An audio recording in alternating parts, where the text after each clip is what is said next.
Look what happened. Look what happened when you try to bring something back that was ready to go when you cut it off in 2019.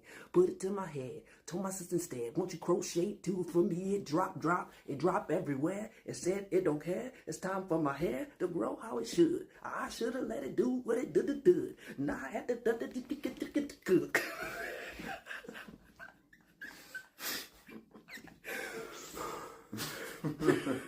I tried to take the shortcut, wanted the long hair again. This still here though. This is rooted in, but no, for real, y'all. I know, thank you, baby. See, he freeforming, I'm semi. I twist it, don't touch it no more, right? Twist it, not you, baby, but I twisted it. I know, and I'm not gonna touch it no more after this twist. He's just not touching, period. But we washing, of course. That's how it goes. But no, this is a message. Wash, keep it clean. Yeah. Wait, baby, this is a message in everything, right?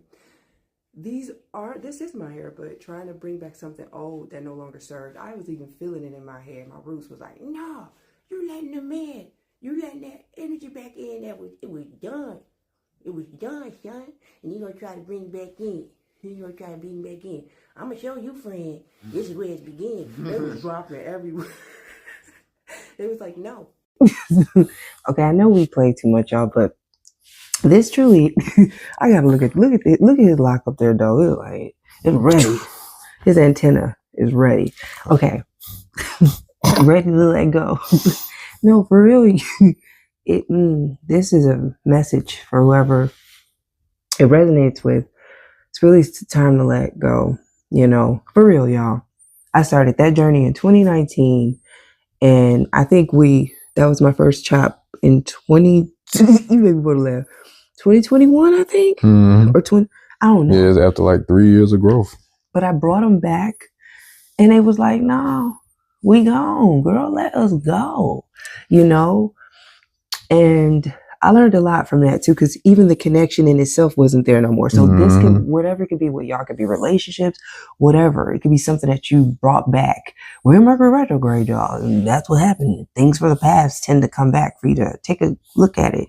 Take a good look at it. Look at it now. Might be the last time you'll ever go around. That's the song.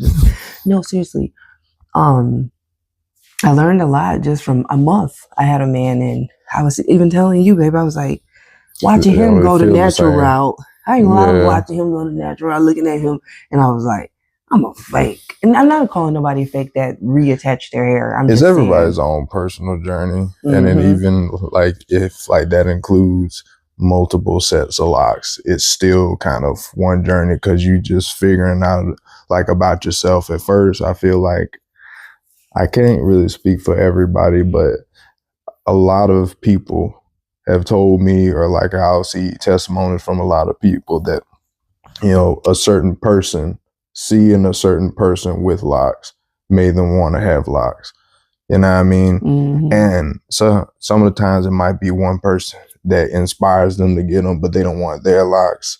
And they're trying to figure out like what type of locks to get. So they either go to locticians or they look up like rappers or whatever. And then they'll aspire to be that.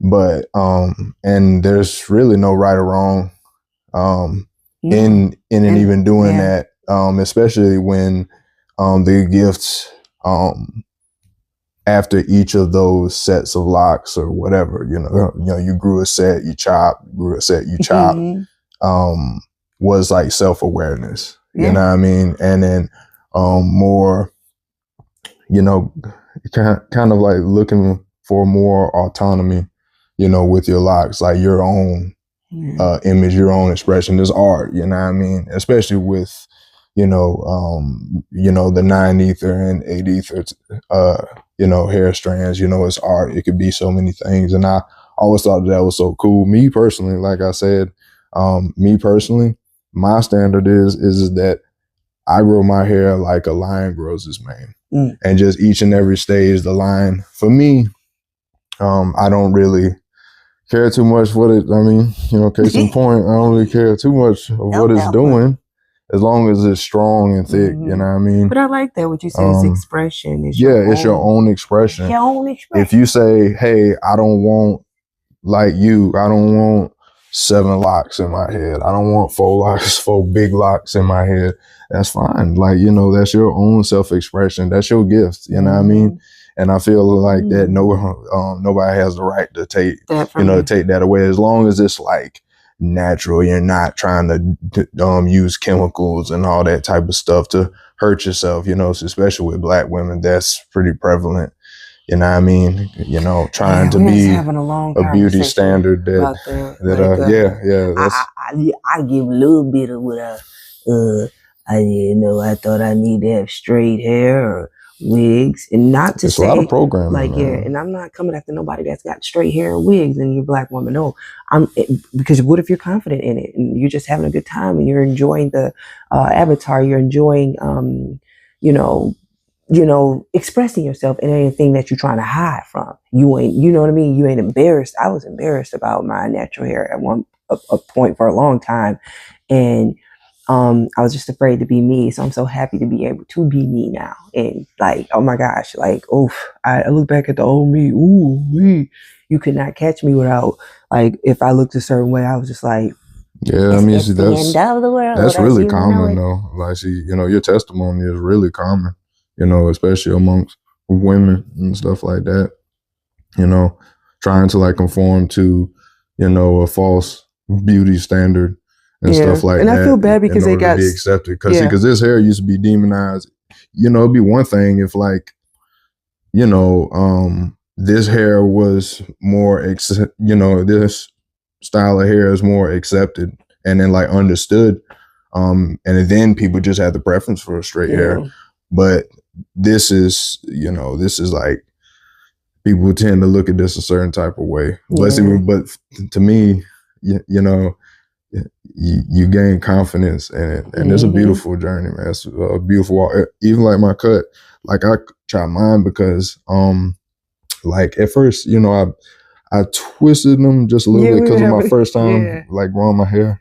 And so he just didn't want to touch it at all. This is not touched. This is nothing. I touched just it. I twisted, but I'm not going to touch. Like, I'm sorry, I'm not talking. No. We were getting it in there together. We were getting those words in. They were coming in. Bitches like colliding together like a damn neutron star. Like it's collapsing. Yeah, it's in there. I just wanted to see how I get energy. Oh, I'm hitting that little microphone. I forgot that little thing was right there, man, like a book. Man, I think, oh shit, I thought mine was over here. You know.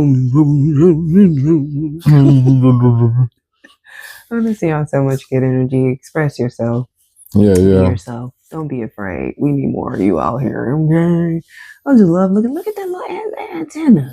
Man, it do look like an antenna because it squiggles at the top. Your first set, he had a man. We used to call him the man on top of upstairs on his head. That's kind of funny, right? Yeah, man, it's fun. And then he just went late, and we were like, "All right, we're late." Yeah, man, it got too heavy. He fell on down.